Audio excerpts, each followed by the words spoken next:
قربانی کا جانور ذبح کرنے سے پہلے 5 گناہوں سے توبہ ضروری ہے، 5 گناہوں سے توبہ لازم ہے۔ اگر ان 5 گناہوں سے توبہ نہ کی تو یاد رکھنا شاید تمہاری قربانی قبول نہ ہو۔ تم سجدے کرو، قربانی کرو، عبادتوں کے پہاڑ بنا دو، مگر اگر دل میں یہ 5 گناہ بستے ہیں تو اللہ فرماتا ہے لے جا اپنی عبادت، لے جا اپنی نمازیں، لے جا اپنی قربانیاں، مجھے اس ناپاک نیت کی کوئی ضرورت نہیں جس میں کھوٹ ہی کھوٹ ہو۔ اب بات کرتے ہیں کہ آخر وہ کون سے بد نصیب لوگ ہیں جن کے لیے جانور ذبح کرنے سے پہلے توبہ کرنا ضروری ہے۔ فرمایا نمبر 1 وہ شخص جو زنا میں مبتلا ہو جائے، جو زنا میں مبتلا رہتا ہے، جو بے حیائی میں مبتلا رہتا ہے اور توبہ بھی نہیں کرتا۔ حلالی ماؤں کے بیٹے زنا نہیں کرتے جوانوں، حلالی بیٹے وہ ہوتے ہیں جو رات کی تنہائی میں بھی ڈرتے ہیں کہ کہیں ان کی ماں کا دودھ شرمندہ نہ ہو جائے، کہیں ان کے ہاتھ سے کیا گیا گناہ ان کی ماں کی تربیت پر سوال نہ اٹھا دے۔ میرے رسول کریم صلی اللہ علیہ وآلہ وسلم نے فرمایا جب بندہ زنا کرتا ہے تو اس وقت وہ مومن نہیں رہتا، زنا کی حالت میں وہ مومن نہیں رہتا۔ سوچو میری قوم کے نوجوانوں، جس لمحے تم گناہ میں ڈوبے ہوئے ہوتے ہو اس لمحے تم رب کی نظر میں مومن نہیں صرف گنہگار ہوتے ہو، وہ گنہگار جس پر آسمان بھی لعنت کرتا ہے اور زمین بھی لعنت کرتی ہے۔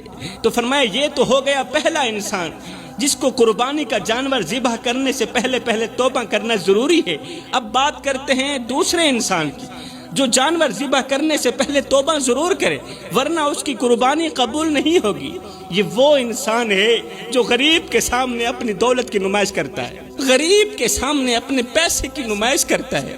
یہ 2 ٹکے کا امیر شخص غریب کو احساس دلاتا ہے کہ وہ بالکل کم تر ہے، وہ کسی کھاتے کا نہیں، وہ کسی کام کا نہیں، وہ محتاج ہے، بے بس ہے۔ وہ اپنے کپڑوں سے، باتوں سے، انداز سے اور اپنے کھانے پینے سے غریب کو یوں کچل دیتا ہے۔ ایک امیر اپنے کپڑوں سے، اپنے انداز سے، اپنی امیری سے، پیسے سے غریب کو یوں کچل دیتا ہے کہ وہ بیچارہ اپنے رب کے آگے شکوہ کرنے پر مجبور ہو جاتا ہے۔ غریب پھر اپنے رب کے آگے شکوہ کرنے پر مجبور ہو جاتا ہے۔ ہائے نہ ہم رہے دل لگانے کے قابل، نہ دل رہا غم اٹھانے کے قابل۔ ربا تیرے بندوں نے دیے اتنے غم کہ چھوڑا نہ ہمیں مسکرانے کے قابل۔ بڑے ہی ارمان کے ساتھ کہنا پڑ رہا ہے میری قوم کے نوجوانوں کہ جس غریب کو میرے نبی نے فرمایا تھا میری امت میں سر اٹھا اٹھا کر چلنا، ہم نے اس غریب کا سر مٹی میں ملا دیا۔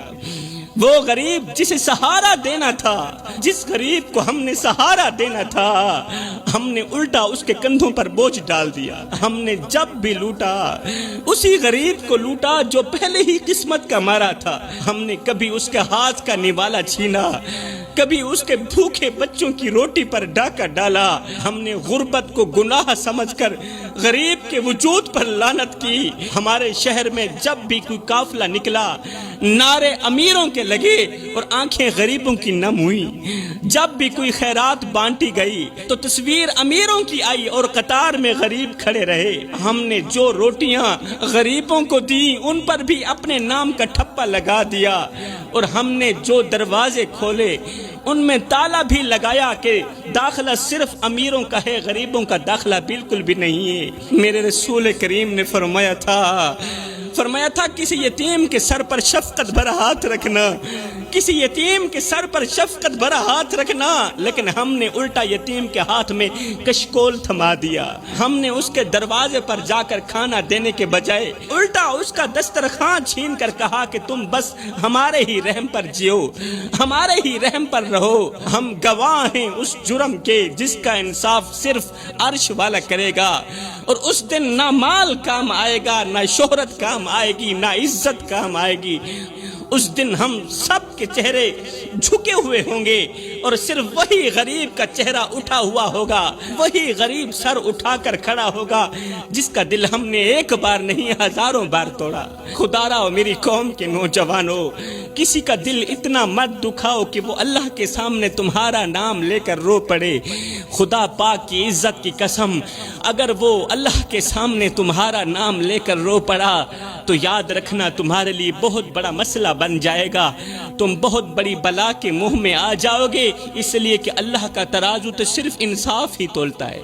اب بات کرتے ہیں اس تیسرے شخص کی جس کے لیے قربانی سے پہلے توبہ کرنا ضروری ہے، وہ ہے نافرمان بیٹا۔ نافرمان بیٹا جو اپنے ماں باپ کو زندگی کی شام میں بے یار و مددگار چھوڑ دیتا ہے۔